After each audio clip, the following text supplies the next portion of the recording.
बिस्मिल्लाहिर्रहमानिर्रहीम। अस्सलाम वालेकुम दोस्तों, मैं हूं अनवार अहमद। आप देख रहे हैं आपका अपना चैनल अल्लाह दी।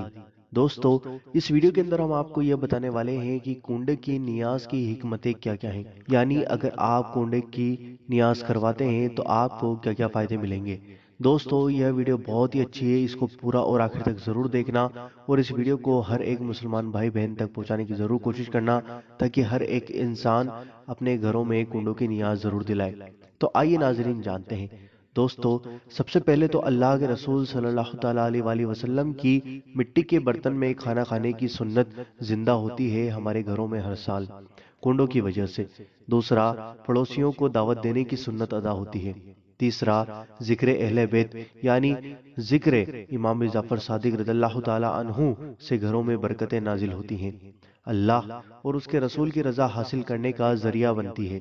आसपास के लोगों में एक दूसरे के लिए मोहब्बत पैदा होती है।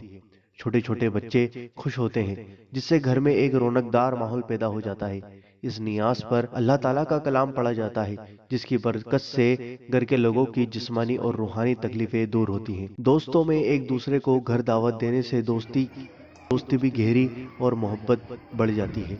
मोहल्लों में एक बाबरकत और नूरानी माहौल रहता है। एतराज करने वाले भी चुपके चुपके ये नियाज खाते हुए पकड़े जाते हैं इन दिनों में। इस नियाज की बरकत से रोजी में भी बरकत का सबब बनती है। अहले बैत की मोहब्बत बढ़ती है और उनका फैज हासिल होता है। सुभान अल्लाह। हजरत मौला अली रदियल्लाहु ताला अन्हु और हजरत सैयदा फातिमा तो जहरा रदियल्लाहु ताला अन्हा और 12 इमामों की खुशूसी निगरानी रहती है हम सब पर। हुजूर को मीठा पसंद है, ये सुन्नत पर भी अमल हो जाता है। और कोई शख्स ये नियाज का जिक्र कुरान और हदीस में कहाँ है ये पूछे, तो सिर्फ उससे आपको एक ही सवाल करना है कि चलिए आप बताइए कि कुंडों की नियाज नहीं करने का जिक्र कुरान और हदीस से बताओ।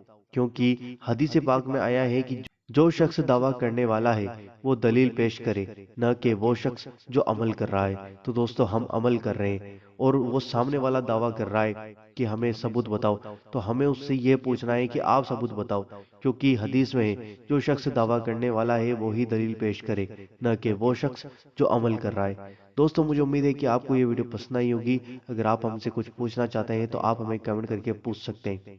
और इस वीडियो को लाइक करो और हर एक मुसलमान भाई बहन तक पहुंचाओ। और जो कुंडों की रस्में नहीं बनाते हैं और इसको मना करते हैं, उन लोगों तक ये वीडियो जरूर पहुंचाना, ताकि उन लोगों को पता लग जाए कि सही और हकीकत बात क्या है। दोस्तों, चैनल को सब्सक्राइब करो और बेल आइकन को ऑल नोटिफिकेशन दबा दो, ताकि आपको हमारी हर आने वाली वीडियो का नोटिफिकेशन मिल जाएगा।